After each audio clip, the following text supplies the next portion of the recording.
Now, from your Weather Authority, Chief Meteorologist Wayne Hart. Well, we got a couple of rounds of rain on the way, but it's just rain. So this is the first week of the entire year when we haven't had a major weather event that included either severe weather, a threat of severe weather, snow, ice, or strong high winds. And today was a little bit cooler. Temperatures range from 46 in Fairfield to 55 down in Greenville. We were in the low 50s here in the metro, and we'll be a touch warmer tomorrow and then getting a little colder starting on Friday. We had a few sprinkles in the area earlier today, more north and west of Evansville. These are all the river flood warnings that continue. It's just minor flooding, and I'll check those for you here in just a moment. But the Weather Service is pretty much done with their surveys on all the damage that occurred on Friday, and they added another tornado. This will be the first of the day down in southern portions of Union County. This one touched down just to the southeast of Sturgis, just south of the airport, which is right there. It touched down along US 60. It was an EF1, moved right up Poplar Ridge Road, and then turned to the north-northeast and lifted just northwest of the community of Pride. The peak winds were 95 miles per hour on the ground for about 7 miles. It was 100 yards wide, and it started right at noon sharp and lifted at 12:06, the first of 8 tornadoes on Friday. More detailed maps are coming in, and I'll have more of those for you here over the next couple of nights here on Eyewitness News. But 8 tornadoes, a lot to talk about, but fortunately none were stronger than the EF1 that we saw in Vandenberg County and in parts of Union and DuBois counties. The rivers are also high, but here in Evansville, the Ohio down to 34.4 feet. Waterworks Road is open. We'll see another 4.5-foot drop by Saturday morning, but minor flooding continues at Mount Carmel, Petersburg, and Carmi, with the rivers still rising there. There's the Ohio passing under the Highway 41 Twin Bridges on our Ellis Park Tower camera. A fair amount of traffic here for the 10 o'clock hour, but everything moving smoothly. Downtown Evansville, our Superior Ag Tower camera, with the temperature now down to about 45. We had what looked like a good deal of rain trying to move in on radar today, but the lower levels were so dry.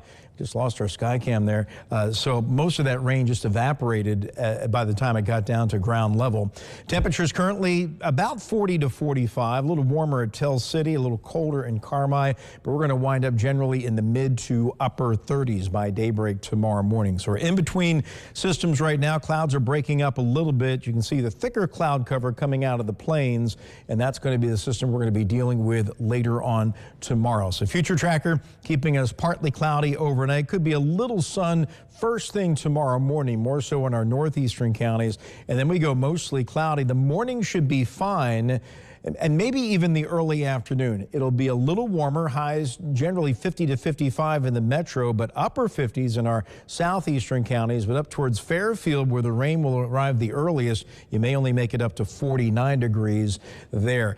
Future tracker by noon has a little rain flirting with the southern fringe of the tri-state, but the main wave comes in from the west after 3 in the afternoon, and this will be just rain, heaviest on the front end, and then it scatters out Thursday evening and should be gone shortly after midnight, but the clouds will remain. A mostly cloudy Friday on the way. Our model showing a little clearing in our southwestern counties, but the other guidance is a cloudier scenario, so I think this is a little optimistic. It will be a dry day, though, but also windy and chilly, with highs only in the upper 40s on a Friday afternoon. It'll be a dry Friday night. Clouds break up a little bit.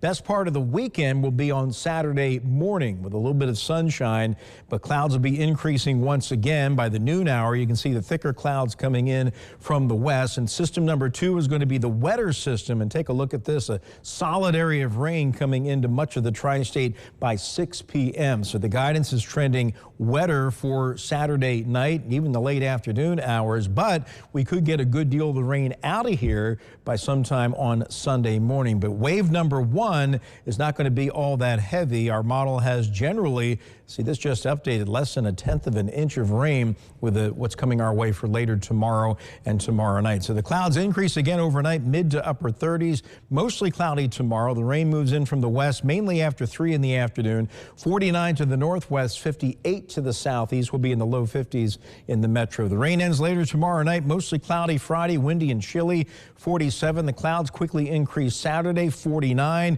Rain comes in late in the afternoon, increases Saturday night. We're probably going to have to put a weather aware tag on Saturday with the wet evening on the way, but much of the heavier rain should be winding down by daybreak Sunday. Just some spotty light rain lingering during the day, 48. And then we dry out early next week, but temperatures still chilly with highs in the mid to upper 40s Monday and Tuesday. Okay, thank you, Wayne.